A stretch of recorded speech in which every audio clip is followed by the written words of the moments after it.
and take it forward. Thank you so much. Thank you so much ma'am.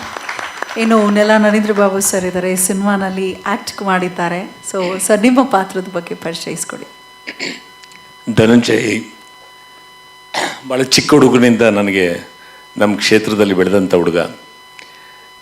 ನನಗೆ phone ಮಾಡಿ ಸಿನಿಮಾದಲ್ಲಿ ಮಾಡಬೇಕು ನೀವು ಅಂತ ಹೇಳಿದಾಗ ನನಗೆ ಖುಷಿನೂ ಆಯಿತು, ಸಂತೋಷನೂ ಆಯಿತು. The way he made the film is really thrilling, exciting ಮತ್ತು ಒಂದು ಹೊಸ ನಮೂನೆಯಲ್ಲಿ, ಅದು ಗಣೇಶ್ಗೆ ಎಲ್ಲ ರೊಮ್ಯಾಂಟಿಕ್ ಹೀರೋ ಆಗಿ ನೋಡ್ತಾ ಇದ್ದಿದ್ದನ್ನ ರೆವಲ್ಯೂಷನರಿ ಹೀರೋ ಆಗಿ ಪಾಸ್ಟು ಪ್ರೆಸೆಂಟೆನ್ಸು ಎಲ್ಲವನ್ನು ತುಂಬ ಚೆನ್ನಾಗಿ ಪಿಕ್ಚರೈಸ್ ಮಾಡಿದ್ರು.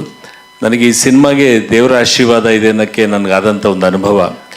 ನನಗೆ ಕೊಯಮತ್ತೂರಿನಲ್ಲಿ ಭಾಳ ಒಂದು ವಿಶೇಷವಾದ ಅನುಭವ ಆಯಿತು. ಆ ಸಿನಿಮಾಗೆ ಏನು ವಾತಾವರಣ ಬೇಕೋ ಅದು ಪ್ರಕೃತಿನೇ ಕೊಟ್ಬಿಡ್ತು, ಅಷ್ಟು ವಿಶೇಷವಾದಂಥ ಆಯಿತು. ಅದು ನೆಕ್ಸ್ಟ್ ಡೇ ನೋಡಿದ್ರೆ ಅಲ್ಲಿ ಏನೂ ಇಲ್ಲ, ಒಂಥರ ಮ್ಯಾಜಿಕ್ ಥರ ಆಗೋಯ್ತು.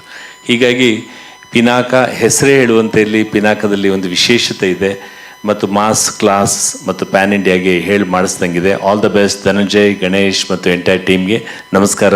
ನಿರ್ಮಾಪಕರಿಗೂ ಮತ್ತೊಮ್ಮೆ all the best. Thank you so much sir. ಇನ್ನು ರವೀಂದ್ರನಾಥ್